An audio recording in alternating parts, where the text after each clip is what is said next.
Bom dia, então, irmãos. Vamos iniciar a nossa escola bíblica dominical com uma oração.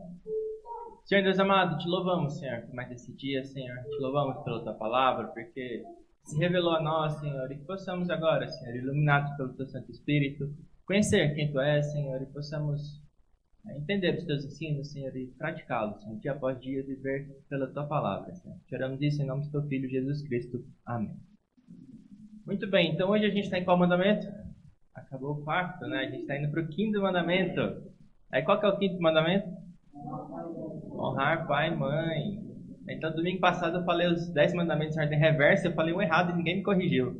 Então hoje a gente vai falar na ordem reversa novamente. Então, qual que é o 10º mandamento? Não cobiçarás. Qual que é o 9º mandamento? Não tirarás falso testemunho, né? Não tomarás, vai lembrar lá de novo. É o mesmo problema que eu tive no domingo passado. Então, qual que é o 8º mandamento? Não furtarás. Qual que é o 7º mandamento? Não adulterarás. Qual que é o 6º mandamento? Não matarás. 5º mandamento? Honra teu pai e mãe.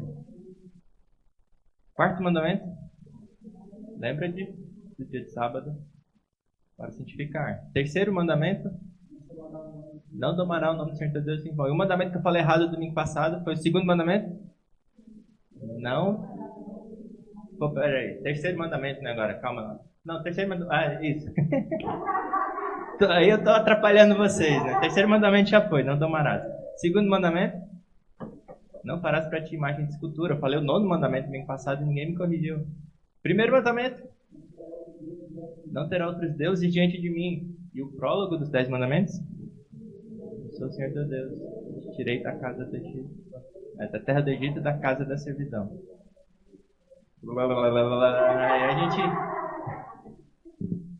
Beleza, então hoje a gente vai entrar no 5º mandamento, que é honrar pai e mãe. A gente vai começar, obviamente, pelo mais direto, que é exatamente pai e mãe. Depois a gente vai passar para as autoridades, a gente vai passar sobre o governo civil, a gente vai passar sobre direito à revolução, desobediência civil, tudo isso mais para o final. Mas no início a gente vai começar então sobre pai e mãe. A primeira parte então que a gente tem que pensar é, ambos, pai e mãe, eles têm a mesma honra, os filhos devem a mesma honra, tanto para o pai como para a mãe, ou é diferente? É igual. Os dois foram colocados como autoridade sobre os filhos. E o filho tem então que honrar tanto o pai como a mãe, em mesma medida. E a gente tem, obviamente, no casamento, a gente tem uma diferença entre o pai como cabeça da família. Ele é o cabeça da família, sem dúvida, é o cabeça da mulher. Mas aqui, em relação aos filhos, os filhos têm que honrar ambos, pai e mãe. Tanto que o texto do 5º mandamento, ele fala explicitamente, honrar não somente os pais. Se não me engano, acho que o hebraico não tem nenhum termo para pais. Algo assim. De qualquer forma, no texto é usado separado. Pai e mãe. Então é para honrar ambos. Em algum momento ele até aparece mãe primeiro. Em Levítico 19, 3, ele fala para obedecer a mãe e depois ele fala para obedecer o pai. Então é óbvio, talvez é caso pacífico entre nós, que os filhos têm que obedecer a ambos. Não somente o pai ou o pai em maior estima. É algo que costuma acontecer, especialmente na criação de filhos. A gente tem que filhos tendem a não honrar a mãe. A não honrar a mãe como honra o pai.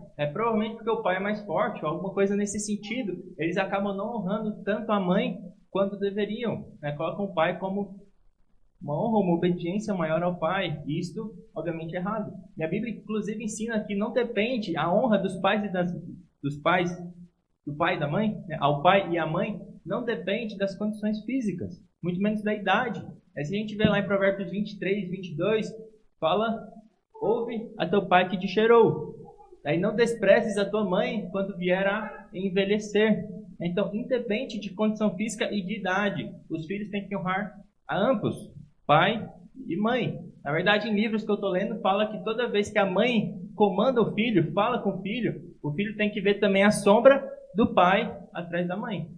O pai tem que ajudar nisso, tem que fazer a sua parte para que toda vez que o filho ouça a mãe falando alguma coisa, enxergue também o pai, a sombra do pai por trás, para que o filho obedeça e honre a mãe da mesma maneira. Então é algo especialmente dos pais que tem que cuidar para que os filhos não tenham esse desvirtuamento.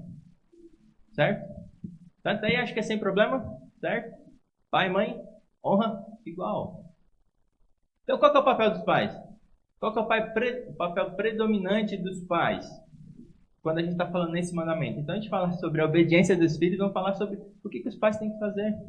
Então, pai, o papel predominante é o ensino, é a instrução. É isso que a Bíblia nos manda quando nos coloca, quando nos dá filhos, é para que nós possamos instruí-los no caminho. No contexto ainda dos 10 mandamentos, se a gente for para Deuteronômio 6, é logo depois da repetição dos 10 mandamentos, em Deuteronômio 5, o que a gente tem lá? Todo mundo lembra o que esse texto fala? É a Shema, né? Conhecida como Shema. Ouve, ó Israel, eu sou o Senhor teu Deus. O Senhor teu Deus, o único Senhor. Amarás, pois, o Senhor teu Deus como? De todo o teu coração, de toda a tua alma e de toda a tua força. E o que fala logo depois? Vamos abrir lá, Deuteronômio 6, versículos 6 ao 7. Logo depois que ele fala o grande mandamento, nesse contexto do resumo dos 10 mandamentos, do grande mandamento, ele fala sobre o papel dos pais. Então, quem achou, leia lá, por favor, versículos 6 e 7.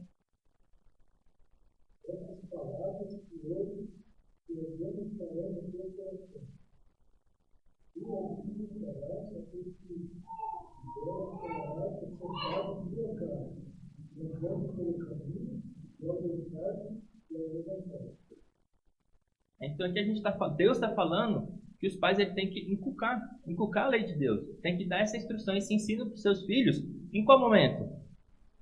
Todos os momentos, não é só no dia de domingo. A gente já estudou o quarto mandamento, né? A gente não limita exercícios espirituais, o ensino da lei de Deus ao domingo, né? Ao Shabá, ao domingo. A gente não limita isso, mas a todo momento. Nós somos chamados a ensinar os nossos filhos, somos responsáveis por esse ensino que os nossos filhos estão recebendo.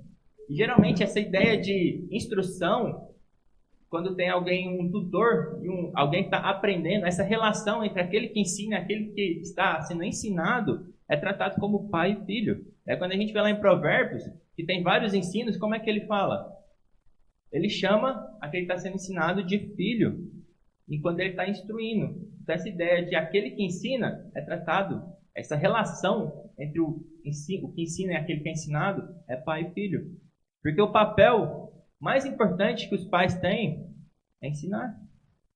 Não ensinar qualquer coisa também, a gente vai ver isso com mais detalhes, mas é ensinar a lei de Deus principalmente. Então esse é o papel predominante dos pais. Todo mundo concorda? Então, ensinar os filhos no caminho em que devem andar. E a gente tem, então, uma promessa ligada a isso, não é? E para receber essa promessa, que é obter longevidade, para que tudo vá bem, a gente tem alguns versículos em Provérbios que falam que a instrução é o caminho que leva para essas promessas. Se você obedece, se o filho obedece aos pais, recebe essa instrução, aí sim eles terão longa vida. Aí sim, tudo irá bem. Vamos abrir lá Provérbios, capítulo 3. Alguém abre, por favor, Provérbios capítulo 3 e outra pessoa em Provérbios capítulo 4. Provérbios 3, versículos 1 e 2. Quem achou pode ler. Filho meu, não te esqueça dos meus ensinos, e ao teu coração guarde os meus mandamentos.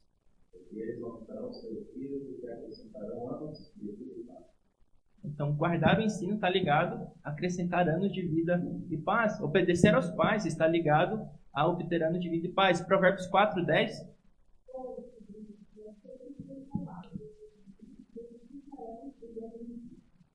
Então, como é que a promessa é recebida por meio do mandamento? Quando a criança, os filhos, obedecem aos pais. É esse o meio pelo qual Deus instituiu que a promessa seja recebida. É aquele que honra os pais, aquele que recebe a instrução, aquele que atende aos ouvidos, coloca os seus ouvidos à instrução do pai. Esse receberá anos de vida e paz. Essa é a forma que a promessa é recebida. Então esse é o papel predominante dos pais e a forma pelo qual a promessa é passada. Paulo ele também usa essa ideia de que a instrução e aquele que recebe a instrução é uma relação de pai e filho, quando ele fala que gerou né, vários filhos. Ele fala de Timóteo, que era filho dele. Ele que passou o evangelho, que foi o responsável para instruir o Timóteo e outros mais nas santas escrituras, no santo ensino de Deus, no evangelho de Jesus Cristo. Ele trata eles como filho. Então aquele que ensina é o pai, o que recebe a instrução é filho. Então ele deve também ouvir a instrução.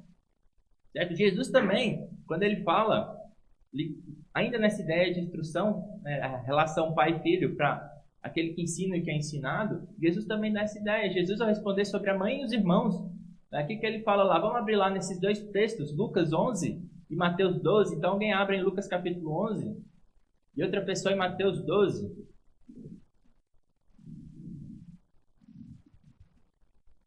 Lucas 11, versículos 27 e 28. Quem achou, pode ler, por favor.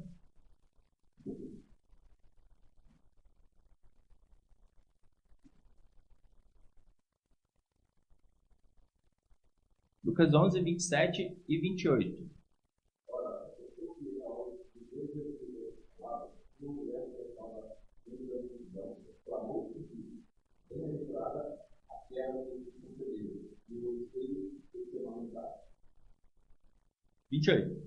Ele, porém, respondeu: antes, bem-aventurado eu que ouve a palavra de Deus e aguarda. Aqui Jesus está falando sobre, está recebendo elogio. A mãe de Jesus, aqui na terra, está recebendo elogio por ser a mãe. Jesus então fala: bem-aventurados são os que ouvem o Pai e obedecem a suas palavras. Que tem Deus como Pai. Então, se Deus é Pai, nós devemos o quê como filhos? Ouvir as suas palavras. E fazer o quê? Obedecer. Para que tenhamos anos de vida e paz. Outro desse, Mateus 12. Quem achou lá pode ler, por favor. 46 ao 50.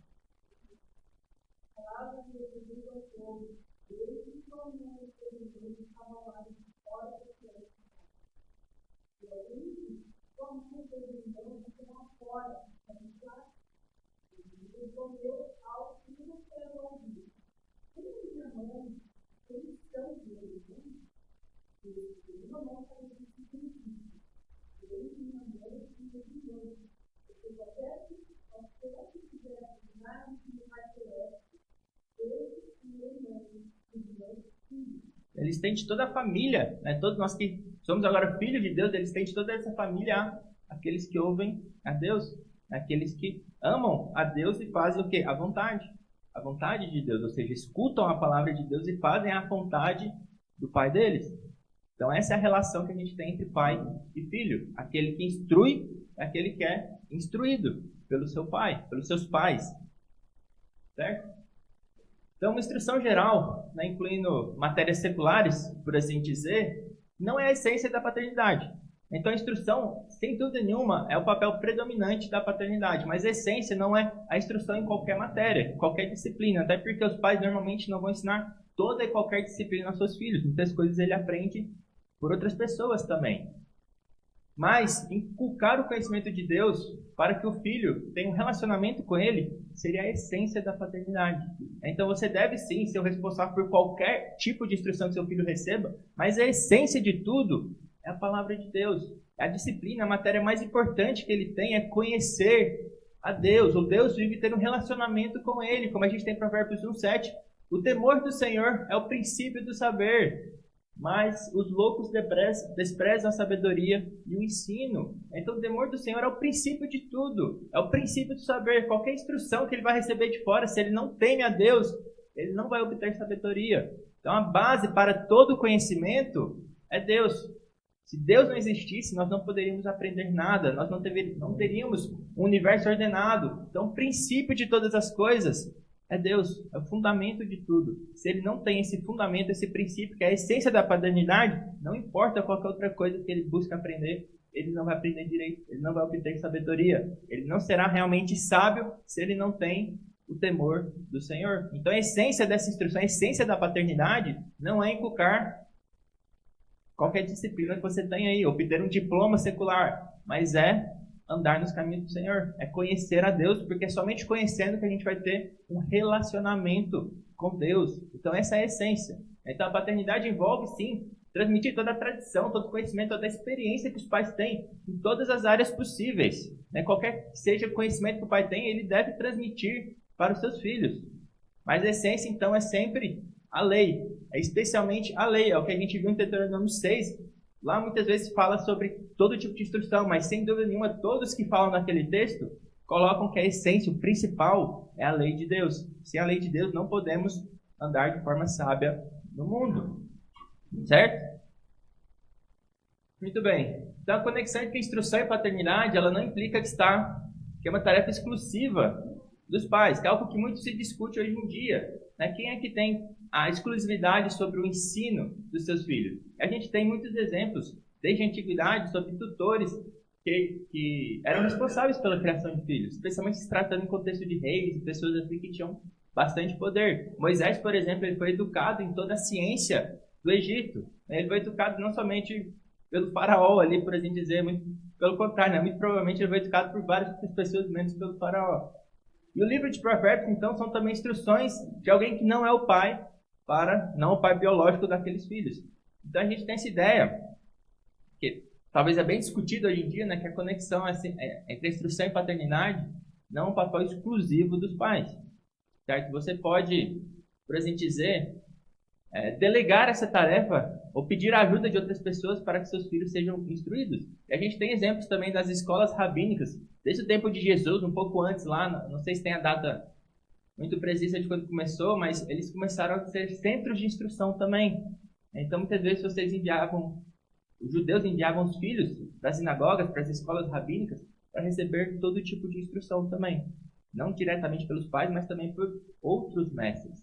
Então, normalmente a gente não vê como errado você colocar outras pessoas para ensinar seus filhos também.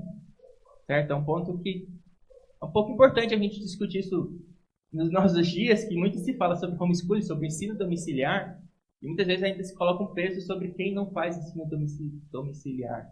Então a gente tem que ter um cuidado sobre isso.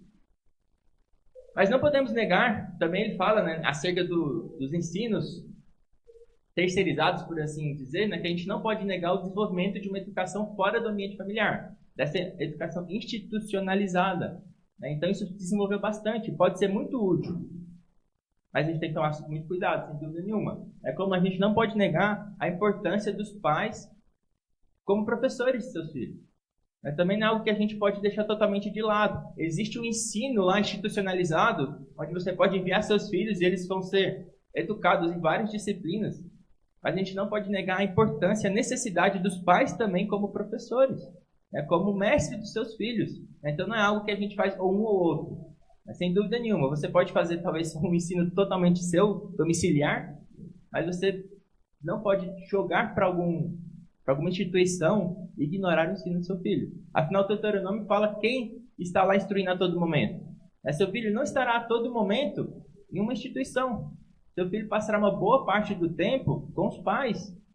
Seja final de semana, seja na noite, seja na manhã ou na tarde, ele vai passar com os pais. E esse momento deve ser usado para instrução. Os pais devem instruir os seus filhos a todo momento, a toda oportunidade. Não podem relaxar nisso de forma nenhuma.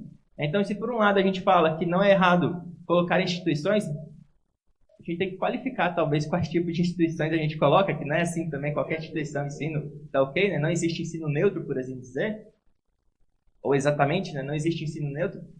Por outro lado, a gente não pode negar que os pais devem, sim, instruir.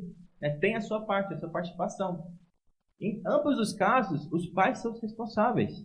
Né? Quer eles ministrem essa instrução, quer não, eles são os responsáveis pela instrução dos seus filhos.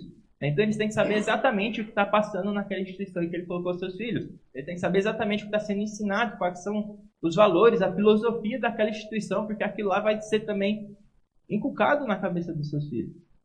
Então, vocês têm a responsabilidade, né? Nós como os pais temos a responsabilidade por toda palavra que é colocada na cabeça dos nossos filhos. Então a gente não pode delegar essa instrução de qualquer maneira, de forma nenhuma, porque é a vida do nosso filho que está em jogo, é a vida do nosso filho, a alma dos nossos filhos que está em jogo. Então sementinhas erradas são plantadas no coração do nosso filho, podem muito atrapalhar a vida dele, podem talvez não desviar o seu filho totalmente, mas vão sem dúvida nenhuma prejudicar a vida espiritual dos seus filhos. Então essa responsabilidade é super importante que os pais tomem para si e façam direito. Certo? Muito bem.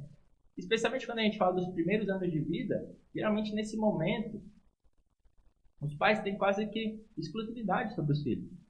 É quando seus filhos estão lá com 1, 2, 3, 4, 5, 6 anos, os pais têm quase que a exclusividade da instrução dos seus filhos. E esse é o momento mais que oportuno para que você pregue a palavra para o seu filho, para que você coloque lá realmente a semente santa do seu filho.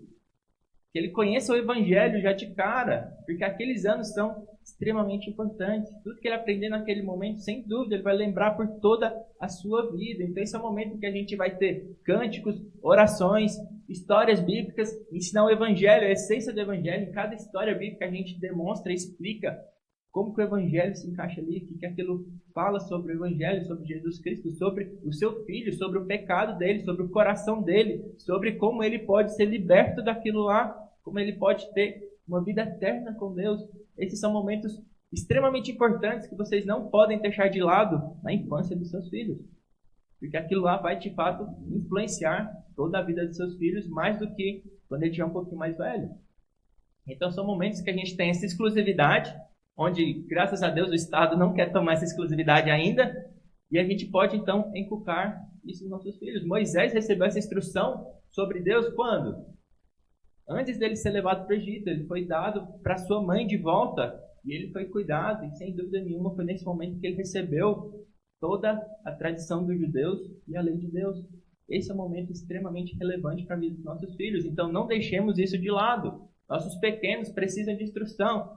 Por mais que a gente pense que com 1 ano, 2 anos eles não aprendem nada, isso é um erro, eles aprendem bastante. O Natan, de vez em quando, a gente estava falando alguma coisa assim, ele começou a citar o catecismo, falar quem é Deus, ele começou a falar sobre essência, 3 pessoas, mesma essência. O que você está falando, Natan? Você tem 1 ano e pouco, 2 anos, está falando sobre a Trindade. Deus é um em essência e 3 em pessoa. Ele aprende bastante coisa, os nossos filhos aprendem bastante coisa. Então, nessa idade, aproveitemos o máximo possível para inculcar nos nossos filhos a lei de Deus. Não deixem eles jogados por aí, mas ensinem a lei de Deus a todo momento. Certo? Então, porém, não é tão relevante quanto a instrução que é passada, os pais também têm o dever de demonstrar. Então, aquela velha história, não basta somente falar, os seus filhos estão atentos a tudo que vocês fazem, a tudo que a gente faz, nossos filhos estão observando. Então não adianta simplesmente falar sobre Deus, sobre quem é Deus, sobre a lei de Deus, sobre quem ele está que se comportar, se a gente não faz isso. Como é que a gente pede para os nossos filhos honrar o pai e a mãe deles se a gente não honra os nossos pais? É inconsistente, ele vai perceber essa inconsistência. Então, tão importante como instruir é viver aquilo. Isso é óbvio, todo mundo já conhece isso, já ouviu isso desde pequeno. Não basta falar sobre o evangelho, você deve viver de acordo com aquilo que você recebeu, de forma digna de tudo que temos aprendido. Não adianta somente falar, precisamos viver. Nossos filhos perceberão isso muito claramente, certo? Elevando um pouco mais ainda a responsabilidade, então. Então, até aí tudo bem? Beleza, então sobre liberdade, paternidade e liberdade, a gente tem falado muito sobre a lei de Deus e a relação que isso tem sobre liberdade, não é? Afinal, os 10 mandamentos tratam sobre liberdade ou não? Como é que os 10 mandamentos tratam de liberdade? A gente tem isso já muito claro no prólogo. O que Deus fala no prólogo? Eu sou o Senhor teu Deus que tirei da terra do Egito, da casa da servidão. Então passa o prólogo. O prólogo, os 10 mandamentos, é a forma que Deus se revela a nós, demonstrando primeiro o seu caráter e também a forma que nós devemos viver para mantermos livres. Esse mandamento também está extremamente ligado a essa liberdade, da mesma forma que o decálogo envolve a liberdade, honrar o pai e mãe, a paternidade e a instrução também envolve. Afinal, precisamos ensinar aos nossos filhos a lei de Deus, precisamos ensinar aos nossos filhos que eles estão em pecado, em escravidão, que eles têm que ficarem livres, têm que buscar essa liberdade, a liberdade real que é amar a Deus acima de todas as coisas. Ter a Deus como seu único Senhor, aquele que te tira da escravidão, do pecado, das paixões deste mundo. Certo? Então, esse mandamento também fala sobre a liberdade que você passa a seu filho, instruindo, disciplinando ele, dando a palavra de Deus, inculcando na cabeça do seu filho. E outro ponto é que pais, eles não são donos dos filhos. Não são propriedade nossa. Logo, a autoridade que a gente tem que exercer sobre nossos filhos não é por capricho, não é uma propriedade nossa, um bem nosso, como se fosse o nosso carro, qualquer coisa que a gente faz o que a gente quer. Não é assim. Os filhos são herança de Deus, são dados a nós para que possamos educá-los e instruí-los. Então a disciplina e a admoestação paterna ela deve ser do Senhor. Não deve ser por capricho. Qualquer comando que você dá não é para o seu próprio prazer, para o seu próprio benefício, por capricho seu, mas é para o bem do seu filho. Como Deus faz. Os 10 mandamentos a gente tem visto isso. Esses mandamentos não estão por capricho. Deus não passou nenhum mandamento por capricho. Ele tem sim toda a autoridade para fazer assim, mas ele não fez. Ele deu os 10 mandamentos refletindo quem ele é e falando sempre que isso é para o seu bem, é para você manter a liberdade. Da mesma forma, a gente tem que replicar essa autoridade, a gente tem que ser, nossos filhos têm que ver na nossa autoridade Deus. Então, nenhum mandamento, nenhum comando nosso é por capricho, senão a gente não está representando Deus fielmente no nosso lar. Nós não somos donos dos filhos, nós somos representantes de Deus, nós somos colocados como autoridade sobre nossos filhos para que eles possam conhecer, a partir dessa autoridade, o próprio Deus. Então isso mostra muito como que a gente tem que disciplinar os nossos filhos. Que é uma disciplina do Senhor, não é uma disciplina minha, não é uma disciplina do Daniel. A gente replica a autoridade de Deus. A gente não cria uma autoridade tirana, autoritativa. A gente replica simplesmente como Deus age conosco. Afinal, Deus é o quê? Nosso Pai. Nosso Pai que nos disciplina, que açoita todo filho que recebe. E também mostra graça e também mostra misericórdia. Ele não é simplesmente um tirano, mas ele mostra graça e misericórdia para o nosso bem, para o nosso crescimento, para a nossa liberdade. Nós devemos fazer a mesma coisa com os nossos filhos. Não são nossos escravos. São também filhos de Deus que foram colocados na nossa casa para que possamos criá-los na disciplina do Senhor. Certo? Então, para ilustrar essa liberdade, vamos abrir lá de novo em Deuteronômio 6, agora 20 ao 24.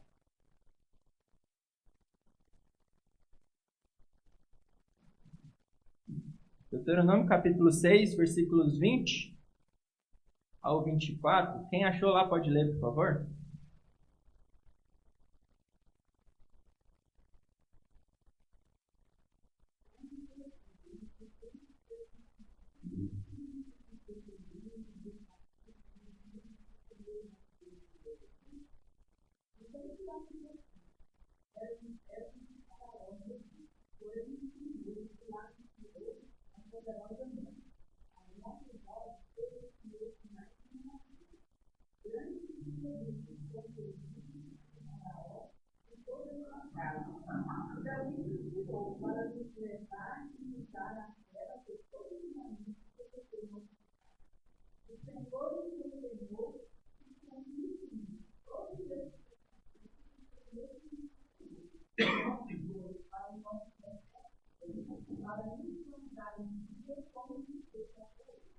Então, a gente já viu sobre Josué também, quando ele renova a aliança. Ele começa lá de trás falando sobre a escravidão, sobre como Deus libertou. Então aqui fala, quando seu filho te perguntar por que tem esses mandamentos, por que tem essas leis, você começa falando, você era escravo, Deus te libertou. E essas leis, esse mandamento, então o objetivo de tudo isso, ele começa falando sobre essa escravidão, sobre a libertação de Deus, e a conclusão é para o seu bem.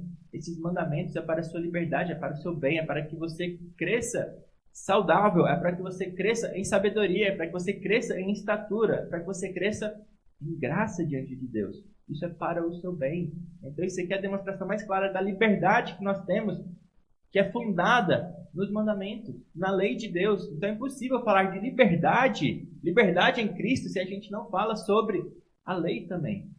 Afinal, a lei é um meio pelo qual nós nos mantemos livres. E honrar pai e mãe, o filho, escutar a disciplina, ouvir e receber a disciplina do pai, é o meio pelo qual ele se mantém livre. É o meio para que tudo vá bem para o seu filho. Certo? Então é algo que não devemos deixar de lado de forma alguma, porque isso é para o bem dos nossos filhos. Então o bem-estar do filho e da família e de todo Israel estava ligado ao 5º mandamento. É manter a liberdade também na terra prometida. Se nossos filhos são deixados de lado, como a gente vê muitas vezes, surgiu uma geração que o quê? Não conhecia mais a Deus, não conhecia a instrução do nosso Deus. E o que aconteceu? todo o povo se perdeu, todo o povo se tornou escravo. A gente viu muito isso em Juízes. Nasce uma geração, depois nasce outra geração que não conhecia mais a Deus, não recebeu a instrução do nosso Deus e perdiam toda a sua liberdade. Iam atrás de outros deuses e recebiam então escravidão direta como punição de Deus, para que eles possam voltar aos caminhos de Deus. Então, esse mandamento não se restringe simplesmente à sua família, mas ele se restringe a todo Israel. Uma vez que a gente começa a deixar os filhos de lado, eles começam a perverter toda a nação, aqueles que não recebem a instrução do nosso Deus. Então, é uma liberdade que não se aplica simplesmente ao seu filho, mas a todos que estão em volta dele. Dada a tamanha relevância deste mandamento para todo o povo de Deus. Então, isso é importante para todo o nosso povo. Por isso que a gente exorta os outros e a gente ajuda os pais que estão aqui também para que os filhos possam ser criados na disciplina de Deus, porque isso tem a ver com toda a nossa família. Isso atinge a liberdade de toda a nossa família. Por isso que a gente se preocupa com a criação dos demais também aqui, de todos os pequenos que estão aqui, porque nós amamos a todos aqui. Nós precisamos, nós estamos chamados a amar uns aos outros. Nós não podemos deixar os pais que estão aqui inexperientes também jogados ao seu próprio léu. Nós ajudamos também para que todo o corpo cresça. Certo? Então, paternidade e liberdade. Tudo bem até aí? Sim?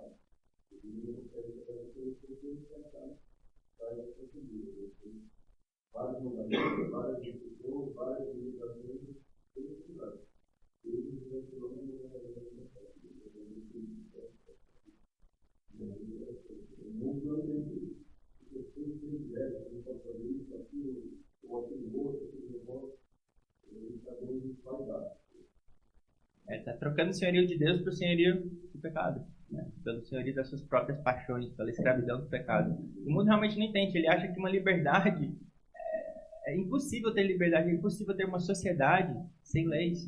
É impossível ter uma sociedade sem leis. Se Deus não existe, todas as coisas seriam permitidas. Não é isso que a gente ouve, vez ou outra, falado pelos filósofos. Se Deus não existe, todas as coisas são permitidas. E a gente volta lá para Juízes de novo, onde cada um fazia o que era bom aos seus próprios olhos e vira uma anarquia total. Então, existem argumentos também pela existência de Deus que fala que se Deus não existe, se não há justiça, é impossível ter uma sociedade civil. Então, é esperado que você viva como se Deus existisse, né? Porque senão não tem mais sentido em nada. Beleza. Então, o próximo ponto é o mandamento com uma promessa. Então, esse aqui é o primeiro mandamento com uma promessa, não é? Ou não? Tem outro mandamento que tem promessa?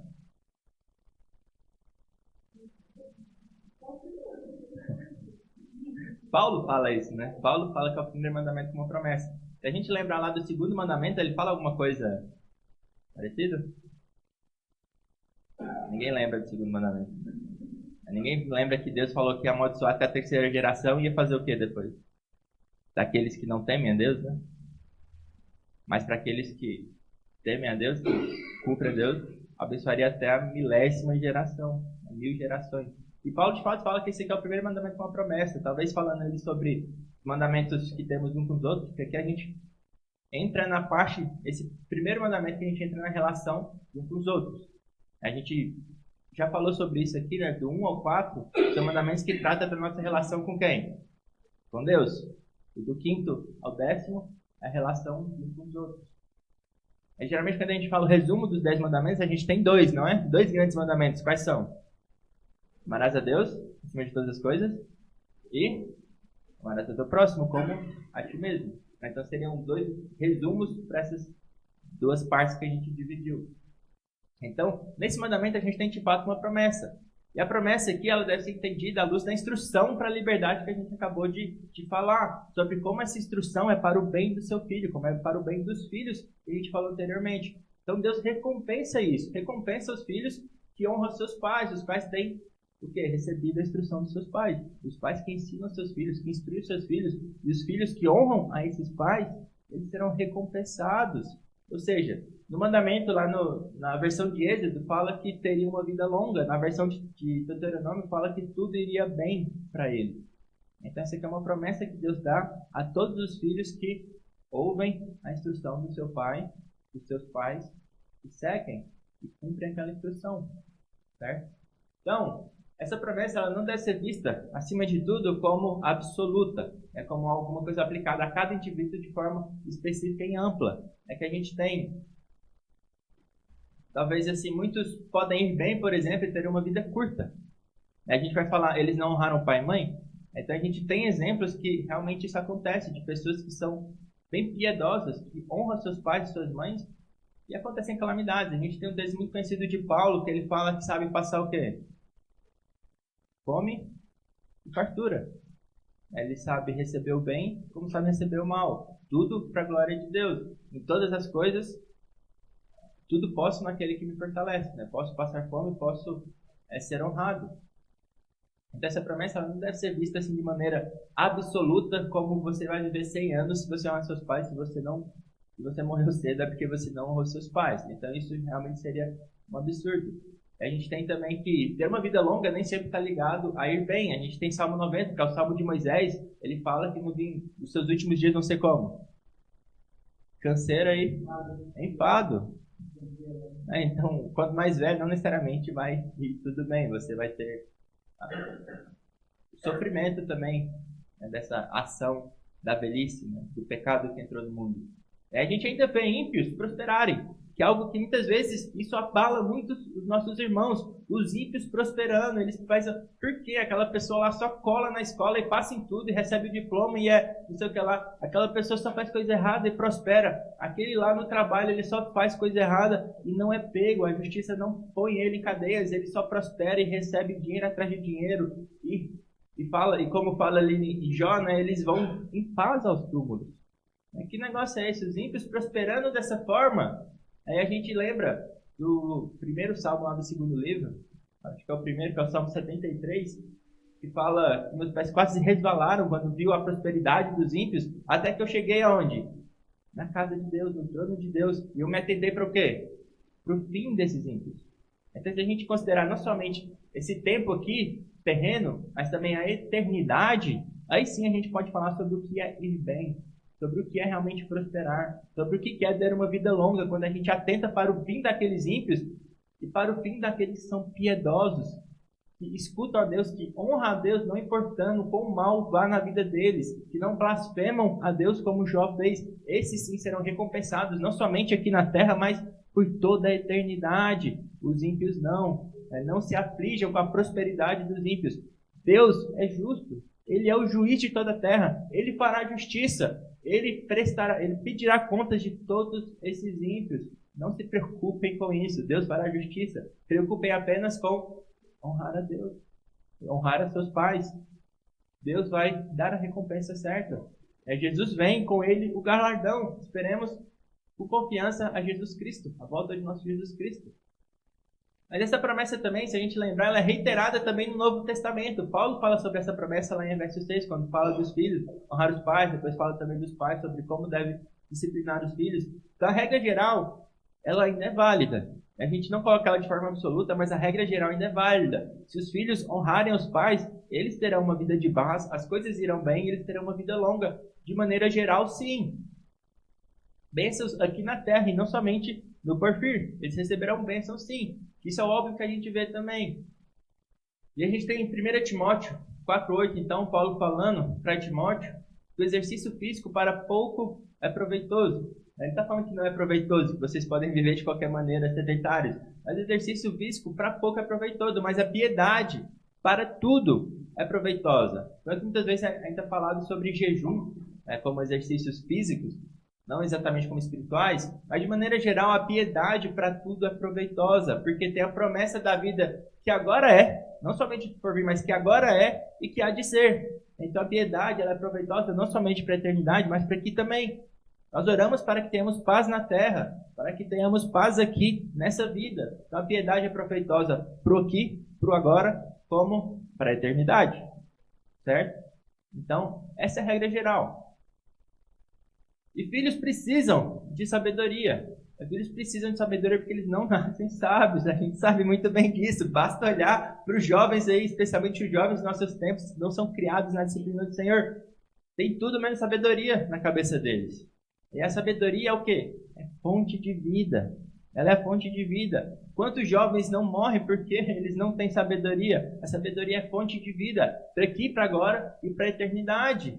A estultícia, pelo contrário, né? A estupidez, pelo contrário, ela leva a uma sociedade com ladrões, gananciosos, que, por fim, perderão a sua vida também, poderão morrer, sofrer muitas coisas aqui na terra e na eternidade. Levam, por exemplo, a casa da prostituta, onde é morte. E levam também a vários versículos que falam que a estultícia, a estupidez dessas crianças, desses pequenos, desses jovens, desses adultos também, leva para a morte. Morte porque são estúpidos, porque eles não têm a sabedoria que só provém do nosso Deus. Então eles precisam de sabedoria. Nossos filhos, eles não nascem sábios, eles precisam da instrução, senão eles estarão na parte da estultícia, crescerão na estupidez e permanecerão na estupidez até a morte. Eles precisam que nós, como pais, passemos sabedoria para eles. E apenas uma coisa pode tornar os filhos sábios, não é? O que pode tornar os filhos sábios? Acima de tudo, é qual escola ele vai, qual universidade ele foi, qual diploma ele tem? Não, a única fonte de sabedoria é o quê? O temor do Senhor. O temor do Senhor é o princípio da sabedoria. O conhecimento do santo é prudência. Então, conhecer a Deus, conhecer o santo da prudência, temer a Deus é sabedoria. A gente tem um salmo muito conhecido, que a gente não consegue ler o Salmo 119, mas geralmente o Salmo 19 a gente consegue ler. Vamos abrir lá no Salmo 19?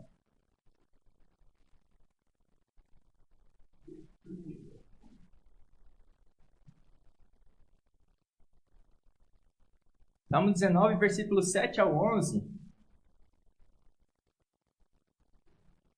Quem achou pode ler, Salmo 19, 7 ao 11.